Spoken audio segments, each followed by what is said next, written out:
C'est un match difficile pour vous, avec deux mi-temps différents. Ouais, une très mauvaise première mi-temps, une très bonne deuxième mi-temps, pas de réussite, parce que je pense que sur la deuxième, on méritait quand même la victoire. Voilà, c'est dommage parce que c'était largement une équipe à notre portée pour prendre les 3 points. On n'a pas su le faire, on a tenté, on a beaucoup centré, on a frappé, on a eu un grand gardien en face, ils ont eu un peu de réussite sur 2-3 coups. Voilà, on va retenir que cette deuxième mi-temps. C'est d'autant plus rageant justement d'avoir laissé passer 45 minutes. Oui, après, on ne peut pas revenir là-dessus. On n'a pas joué en première, on n'a pas joué. On ne peut pas vous permettre ça aujourd'hui. Non, on ne peut pas se permettre ça, évidemment. D'où ces deux changements à mi-temps là que vous avez. J'aurais pu changer 6 ou 7. Il fallait faire quelque chose pour essayer de changer la tendance. Voilà, c'était pas forcément les deux plus mauvais. C'était pour jouer un petit peu plus long sur chèque et puis venir en deuxième ballon. Mais j'aurais pu faire d'autres changements. On disait qu'on attendait les actes, vous y compris justement. Ils ont tardé À 45 minutes. On les a fait pendant 45 minutes. Mais un match pour le gagner aujourd'hui, il faut 90 minutes, surtout quand on est professionnel. Qu'est-ce qui s'est passé à la mi-temps? Les murs ont tremblé. Bon, c'est pas votre problème. Comment vous expliquez cette première mi-temps? Je me l'explique pas. Vous étiez fâché? Comment? Vous étiez en colère depuis la mi-temps? Non, j'étais très content. Ce soir, vous êtes relégable. Je le sais, j'ai vu le classement. Ouais. Ouais, bien sûr, on gagne pas de match, c'est logique. On gagne pas de match, on est relégable à un moment donné et il faut gagner les matchs pour sortir de la zone. C'est une évidence. Bon. Mais moi, je m'en fous, c'est pas la peine de parler de moi. Moi, ce que je veux, c'est que l'équipe marche, donc on va se battre. On sait que ça va être difficile, ça va être compliqué, mais vous inquiétez pas, avec le staff, on va rien lâcher et puis on va rétablir ça. Il y a 2 ans ou 3 ans, je suis arrivé, c'était la même chose, on était relégable.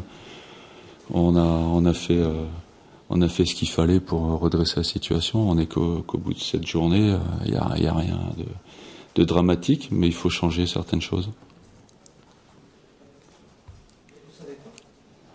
Bien sûr, oui.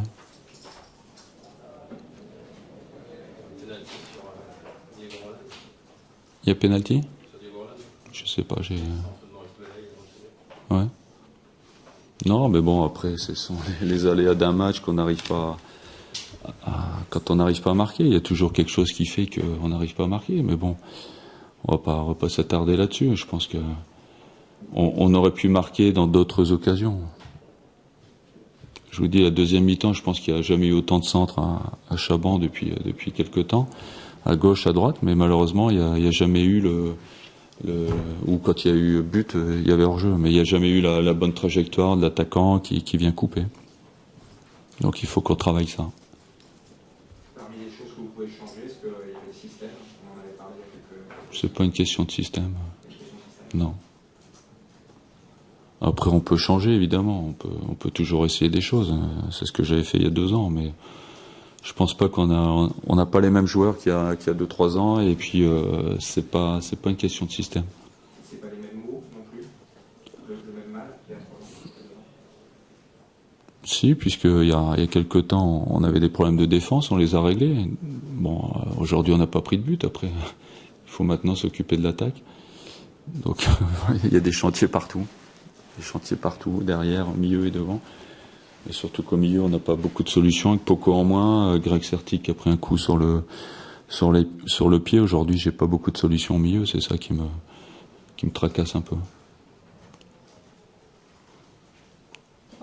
C'est bon. Ouais. Bonne soirée.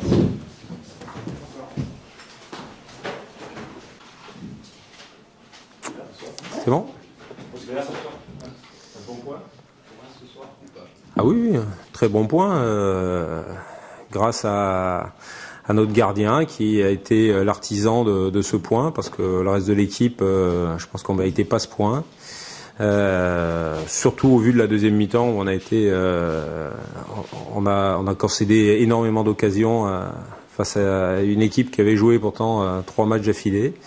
Et c'est vrai qu'on a montré trop de carences pour pouvoir prétendre à autre chose que attendre que notre gardien fasse les arrêts nécessaires pour nous maintenir en vie.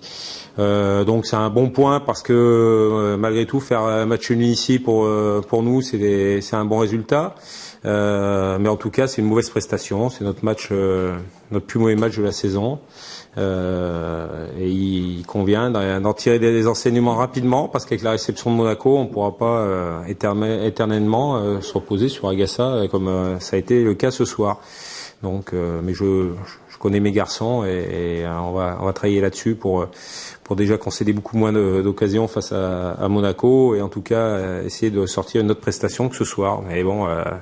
Voilà, ça arrive des fois et c'est bien de prendre, c'est des bons signes quand dans un soir où on n'est pas bon, de récupérer un point. Voilà, ça permet voilà de repartir avec la tête un peu moins lourde. C'est la première mi-temps où vous avez les coups peut-être pour faire mieux là offensivement. Il semble aussi le regret, non ? Ouais, forcément, mais bon, j'ai l'impression qu'on se répète à chaque match, donc ça devient un peu récurrent. Oui, effectivement, on avait sans doute les opportunités à un moment pour tuer ce match, parce que face à une équipe qui doute, c'est vrai que si on avait eu la chance et le talent surtout de pouvoir marquer ce but, je pense que la deuxième mi-temps aurait tourné d'une autre manière, mais on l'a pas fait et c'est pas nouveau, c'est assez récurrent depuis le début de la saison. Hubert, on se souvient l'année dernière, avant de jouer le PSG, vous étiez à Nice, vous n'aviez pas fait un match terrible non plus, qui était perdu, celui-là. Oui. On aurait peut-être pensé qu'il y avait le match du PSG dans les têtes. Est-ce qu'il y avait le match de Monaco aussi, à un moment donné, qui pourrait expliquer à un moment donné la prestation que vous détaillez ? Non, pas du tout. Non, on n'a pas été bon. On va pas se donner d'excuses, de la chaleur, de la non-récupération parce qu'on était en face de nous une équipe qui a fait 3 matchs d'affilée. Simplement, on est tombé sur une équipe qui était avec des joueurs qui ont affiché de meilleure qualité que les 10 qui étaient sur le terrain, à l'exception de notre gardien de but. Donc c'est assez simple pour résumer, notamment la deuxième mi-temps. Vos joueurs ont peut-être été victimes aussi du réveil de Bordeaux. Vous avez senti la différence entre les deux mi-temps ? Ah oui, on a bien senti. Ouais. Et puis je pense que Agassa l'a bien senti aussi. De toute façon c'est toujours un peu, il y a le rapport de force qui s'inverse forcément quand toi tu rentres en deuxième mi-temps d'une façon timorée et sans vie, et puis une équipe bordelaise bien sûr qui a besoin de points et qui s'est jeté dans la bataille. Ils ont montré des choses intéressantes en termes de ils étaient généreux, enthousiastes, ils ont essayé. Malheureusement ils sont tombés, et heureusement pour nous, ils sont tombés sur un grand gardien ce soir. Tu pouvais nous en parler justement de votre gardien, parce qu'il fait notamment une parade exceptionnelle à la dernière minute, c'est de l'ordre de la réflexe. Ouais, bien sûr. Si on en est là, on va pas se le cacher. De toute façon, vu notre effectif, nos moyens, il nous faut un bon gardien.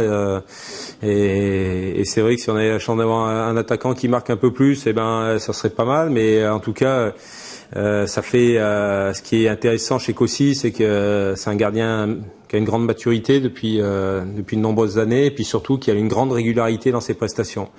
Et donc effectivement c'est capital pour nous, ça donne de la confiance aussi à toute l'animation offensive qui est autour de lui, qui a subi un peu les marées parce que au milieu de terrain on a pris le naufrage en deuxième mi-temps, on a reculé, devant on tenait plus un ballon, donc on a été contraint à subir énormément, et c'est vrai que on a confiance en tout cas en notre gardien.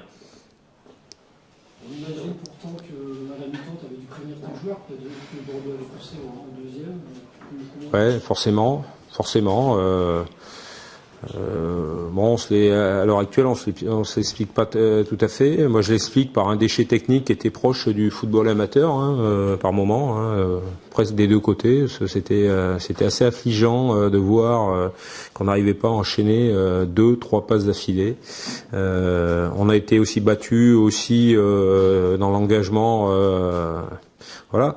Alors forcément que bon, j'avais modifié assez largement le 11 d'il y a 3 jours. Et ça explique pas tout. C'est des joueurs professionnels qui ont tous plus ou moins évolué en Ligue 1. Après, c'est vrai que et là-dessus, je vais être très indulgent. J'avais quand même 2 latéraux qui c'était leur première titularisation en Ligue 1.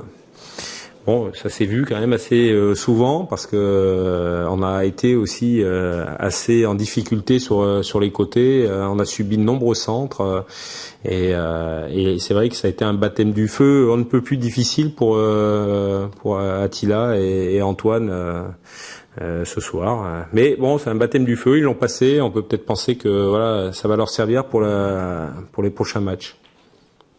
Malgré tout, il y a une série d'investibilité qui se poursuit, mais ça fait pas beaucoup avancer. Alors ça fait pas beaucoup avancer. Et puis ce match-là, il tient plus de la performance d'un gardien que de la qualité de la prestation. Et ça, c'est un peu plus inquiétant. Tant les autres matchs, il y avait des choses quand même plutôt positives à retenir. Tant là, hormis le fait qu'on a un grand gardien, mais ça on le sait depuis de nombreuses années, le reste, voilà, on a affiché quand même de nombreuses faiblesses et il est urgent d'avoir un autre visage dimanche soir face à Monaco, sinon on va le payer très cher. Voilà, bonne soirée.